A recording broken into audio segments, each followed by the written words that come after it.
بسم اللہ الرحمن الرحیم۔ میرے دوستو، 23 مارچ ہمارے رہنما اور ہم بقول علامہ محمد اقبال، غلامی ایک بہت بڑی لعنت ہے جو انسان سے وہ کچھ کروا دیتی ہے جو انسان کرنا نہیں چاہتا۔ غلامی انسان سے وہ کچھ کہلوا دیتی ہے جو انسان کہنا نہیں چاہتا۔ علامہ اقبال نے کیا خوب کہا، غلامی میں ناکام آتی ہیں شمشیریں نہ تدبیریں، غلامی میں ناکام آتی ہیں شمشیریں نہ تدبیریں، جو ہو ذوقِ یقین پیدا تو کٹ جاتی ہیں زنجیریں۔ مسلمانوں کو چاہیے کہ وہ مسٹر جناح کے ہاتھ مضبوط کریں۔ مسٹر جناح کے علاوہ مسلمانوں کی قیادت کا کوئی اہل نہیں ہے۔ علامہ اقبال کہتے ہیں، میں مسلمانوں کو بتا دینا چاہتا ہوں کہ مسٹر جناح ہی مسلمانوں کے اصل لیڈر ہیں اور میں ان کا ایک ادنا سپاہی ہوں۔ مسٹر جناح سیاستدان ہیں، ان کا مزاج قانونی ہے اور وہ خوب سمجھتے ہیں برصغیر پاک و ہند کا اصل مسئلہ کیا ہے۔ 23 مارچ کیا ہے، 23 مارچ ہم کیوں مناتے ہیں اور 23 قرارداد پاکستان کو پیش کرنے کی ضرورت کیوں پیش آئی۔ 23 مارچ پاکستان کی تاریخ کا ایک انتہائی اہمیت کا عامل ہے۔ 23 مارچ کا دن علامہ اقبال کے خوابوں کو حقیقت میں بدلنے کا دن ہے۔ 23 مارچ قائد اعظم کی قیادت نے مسلمانوں نے ایک آزاد خود مختار ریاست کا قیام کا مطالبہ۔ 23 مارچ 1940 میں لاہور میں واقع منٹو پارک جو موجود اقبال پارک میں مسلم لیگ کے سالانہ اجلاس منعقد ہوا، جس میں قرارداد پیش کی گئی جس کو متفقہ طور پر منظور کیا گیا۔ اسے قرارداد پاکستان کہتے ہیں۔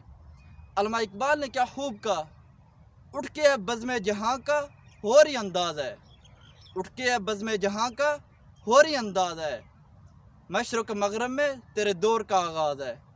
اور اب سوال یہ پیدا ہوتا ہے کہ قرارداد پاکستان کو پیش کرنے کی ضرورت کیوں پیش آئی؟ برصغیر پاک و ہند میں تقریباً 350 سال تک مغل مسلمان حکمرانوں نے حکومت کی، جس کے آخری بادشاہ ظفر تھے۔ آہستہ آہستہ مغل سلطنت زوال پذیر کا شکار ہو گئی۔ 1857 میں جنگ آزادی کے بعد مغل سلطنت کی جو لولی لنگڑی حکومت رہتی تھی وہ بھی ختم ہو گئی۔ مسلمانوں میں ایک مایوسی پیدا ہو گئی، مسلمانوں میں خوف پیدا ہو گیا۔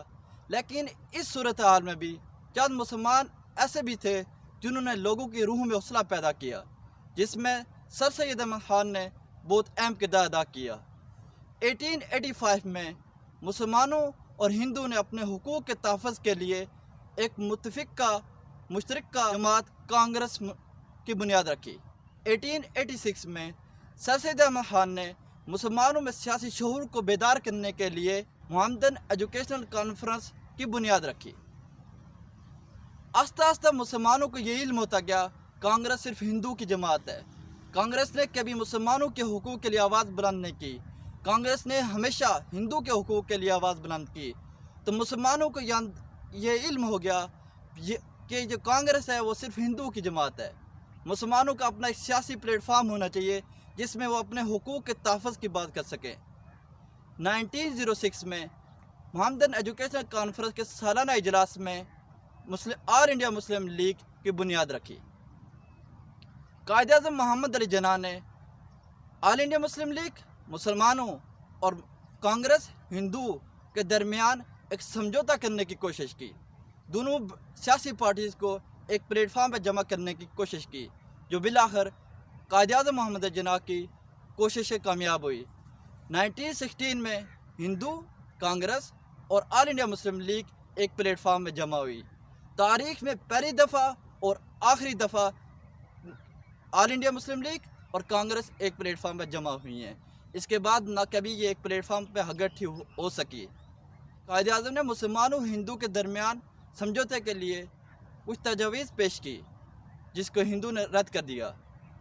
1928 میں نہرو رپورٹ آئی جس کے جواب میں قائد اعظم محمد علی جناح نے 1929 میں اپنے مطالبات پیش کر دیے، جس نے ہم قائد اعظم کے 14 نکات سے مشہور ہیں۔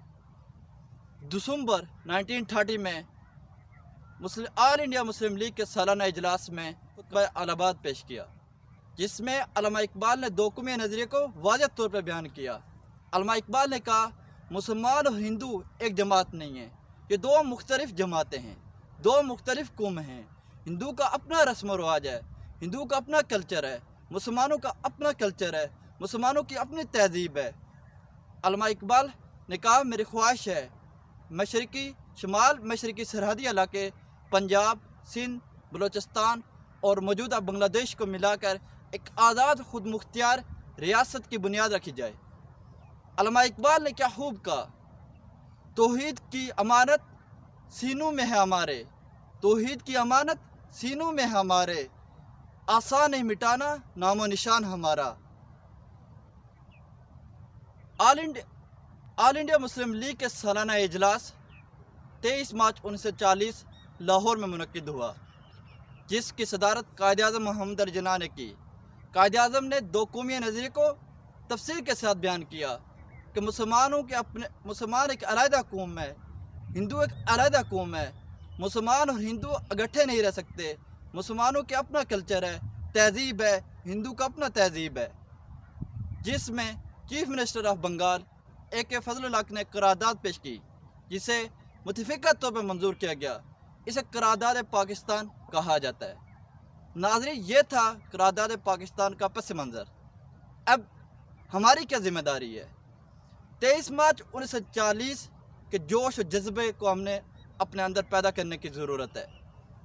دو قومی نظریہ جو اس وقت دم توڑتا ہوا دکھائی دے رہا ہے، اس کو بچانے کی ضرورت ہے۔ اقبال، قائد اعظم اور دیگر رہنماؤں کے خوابوں کو عملی جامہ پہنانے کے لیے ہمیں پھر سے ایک قوم بننے کی ضرورت ہے، اور ہم نے دنیا کو یہ ثابت کرنا ہے ہم وہ قوم ہیں جنہوں نے اپنے جانوں کا نذرانہ پیش کر کے ایک آزاد خود مختار ریاست کا خواب کو تکمیل کیا۔ ہم وہ قوم ہیں جنہوں نے قائد اعظم کی قیادت میں اپنے دو قومی نظریے کو سچ ثابت کر کے دکھایا۔